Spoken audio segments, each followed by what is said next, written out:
Hey guys, thanks for stopping by the channel. If you're new here, make sure to smash that subscribe button, hit the like button, and leave a comment down below. What did you think of the movie? Did you hate it? Did you love it? Let me know all your thoughts and opinions down below. Candyman is directed by Nia DaCosta and is produced by Jordan Peele. This movie follows Anthony, played by Yahya Abdul-Mateen, who is an upcoming artist in the art world, and he goes on a journey to find his next piece, or the inspiration for his next piece. And on this journey, he comes across the legend of the Candyman and his backstory. And from there, he goes on a journey of discovery until things take a turn. Now, going into this movie, I did have some expectations. I had heard about the character of Candyman. I never really knew that much about him. He wasn't a character that I grew up with. I hadn't seen any of the other Candyman movies, but I always heard that he was up there with like Jason and Freddy and Michael Myers as one of those big, well-known slasher villains. And so I was going into this movie hoping for like a slasher film, like Friday the 13th, with a high body count and kills that were creative and a decent plot. And this movie, it delivered on some of those, but it didn't deliver on some of my expectations, and I'll get into that. The plot, I feel, it's okay. It's good for what it is. It does have a very cliche twist, and I'm not going to spoil the twist, but you can see it coming from a mile away, and it's been used to death in so many other franchises. So many movies have used this twist, and I'm just tired of it. But you know what? I actually found the journey to find that inspiration actually very relatable. As someone who struggles to find, you know, inspiration to do anything creative, I related to that. So I actually found the character of Anthony, he was very good. The actor did a very good job. There were some scenes though where he did come off as goofy later on towards the second half of the film, and for those of you who have seen it, you'll know what I mean. He goes through a bit of a change, and you know, for the most part, he did a good job. The kills in this movie, that was what I was going into this movie for. I really wanted to see some cool and creative kills, because I love slasher films. I love 80s horror. It's probably my favorite time when horror really hit it big. So I was hoping for, you know, some creative and, you know, a lot of kills. I didn't get a lot of kills, but I did get some creative ones. So the mythos of the Candyman is, if you say his name multiple times in a mirror, he shows up and he does you in. Sort of like good old Bloody Mary, not the drink.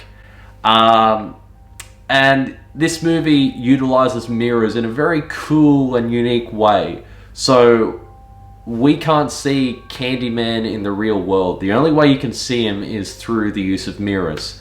So if someone's getting killed and, like, you know, held in the air invisibly, if you look in the mirror, you'll see Candyman, that big motherfucker. He's just holding that person right there.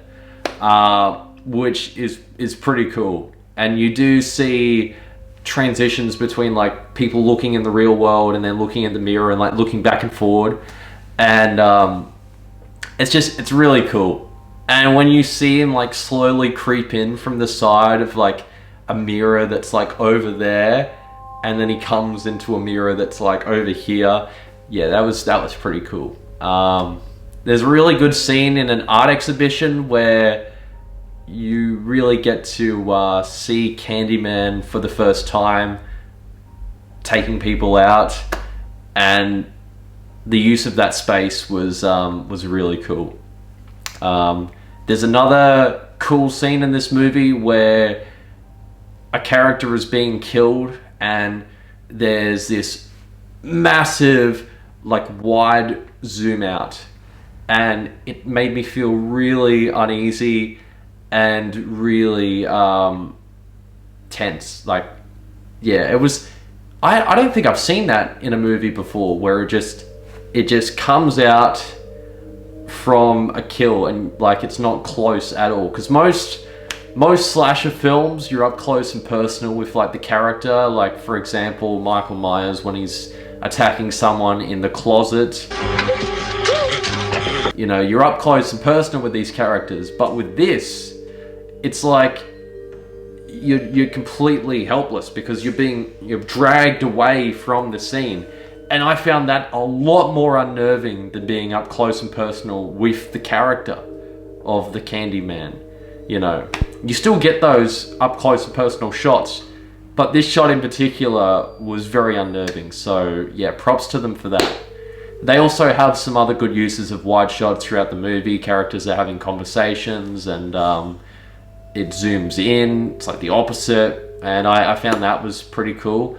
So this movie does have a good aesthetic and a very good use of creative shots like the wides. This movie does push an agenda though. Now, if you've seen Jordan Peele's films like Get Out or Us, you know that he deals with a lot of social issues. And those issues are usually underlined.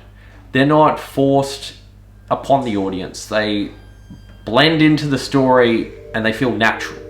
They don't feel pushed and they don't feel like they consume the plot. The social issues that they try to incorporate into this film, well, they actually do incorporate them, they just use them too much. The Black Lives Matter movement. Now, I think it's a really good idea to tie the Candyman character in with this modern day movement. However, it did feel like it was overshadowing the story at times, and that might be a put down for some people. Some people might go into this movie expecting like a straight up slasher, and then you've got this social issue that's really taking center stage at some points in the film. But for the most part, if you can look past that, it's actually a very well serviceable film. So, was it a bit repetitive and did it overshadow the film at times? Yes. Did I appreciate it being in the film? Absolutely. I'm in favor of that movement and I'm glad that they did incorporate it. I just wish they could have incorporated it more naturally and it didn't overshadow the plot. In terms of negatives, I only really have a few, but they are, you know, big ones. The lack of kills. I really wanted a high body count slasher, so that did leave me a bit disappointed because that's what I'd heard about the original Candyman. I heard that there were a lot of bodies. I don't know if that's right, I haven't seen the original, but I was hoping for a slasher because we don't really get that many slashers these days, like not like the ones from the 80s. So I was going into this movie expecting that and I sort of left disappointed. There's a character in this movie at the start that gives exposition about the backstory of the Candyman character, and I just found him pretty stereotypical. And, you know, it just seems like a character that was written in like the early 90s or the early 2000s even. I just wish they could have written this character better. And also, characters make pretty dumb decisions in this movie. Like, there's one character who's got like an illness on a part of his body and he doesn't get help at all. And he finally gets help and then he walks away and I'm like, what the fuck? Like, it just didn't make any sense. So there was that. And as for a rating, I'm gonna give it a C. I'm definitely gonna have to check out the original Candyman. I've heard good things about it, so I'm looking forward to seeing that one, because this movie is a direct sequel to the original one, so hopefully that'll be good. As anyways, guys, thanks for watching my review. If you liked the review, make sure to smash that like button and share this video around. You'd really help me out. Anyways, guys, take care and I'll see you in the next review. Peace. Alrighty.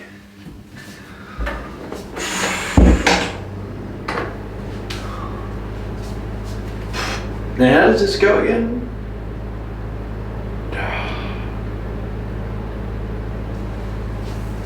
Oh, I don't know if I should. Stuff it, it's only a movie. Candyman. Candyman. Candyman. Candyman. Candyman. And one more time, for good measure. Candyman. And then, what do I have to do? Oh yeah, I gotta turn the light off. Oh. It's just a movie. It's just a movie. Fuck.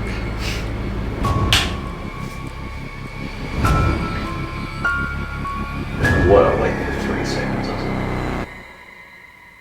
The Candyman.